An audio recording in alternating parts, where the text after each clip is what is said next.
नमस्कार, आपण पाहत आहे भांडा फोड न्यूज. एका दमात भ्रष्टाचारी कोमात. सोशल मीडिया, कर्जबाजारी, गुन्हेगारी, सट्टेबाजी, चोरी, मटका, जुगार, दारू, सावकारशाही, न्यायाच्या प्रतीक्षेत प्रशासन. भांडाफोड न्यूज.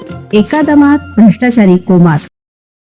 मिरजेत बदला घेण्यासाठी सज्ज कोयता गँग जेरबंद.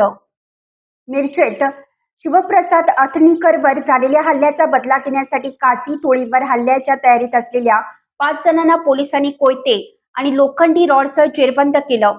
दरम्यान मिरजेत टोळी युद्धाच्या पार्श्वभूमीवर शिवप्रसाद अथनीकर याच्यावर झालेल्या प्राणघातक हल्ल्याप्रकरणी पोलिसांनी मुख्य संशयित मतीन काझीसह 6 जणांना अटक केली असून न्यायालयाने त्यांना 4 दिवसाची पोलीस कोठडी सुनावली आहे. टाकळी रोड परिसरात शिवप्रसाद अथनीकर या तरुणावर तलवार आणि कोयत्याने प्राणघातक हल्ला झाल्यानंतर संशयित घटनास्थळावरून फरार झाले. त्यानंतर पोलिसांनी विशेष पथक तयार करून संशयितांचा शोध सुरू केला होता. महात्मा गांधी पोलीस ठाण्याच्या पथकाने मतीन काझी, शौकत शेख, आयन लांडके, शोएब शेख, शाकिब खान यांच्यासह एका अल्पवयीन मुलास ताब्यात घेऊन त्यांना मिरज शहर पोलिसांच्या ताब्यात दिले. या कोयता व तलवार हल्ल्यात गंभीर जखमी झालेल्या शिवप्रसाद अथनीकर यांच्यावर मिरज येथील शासकीय रुग्णालयात उपचार सुरू असून त्यांच्या प्रकृतीत सुधारणा होत आहे.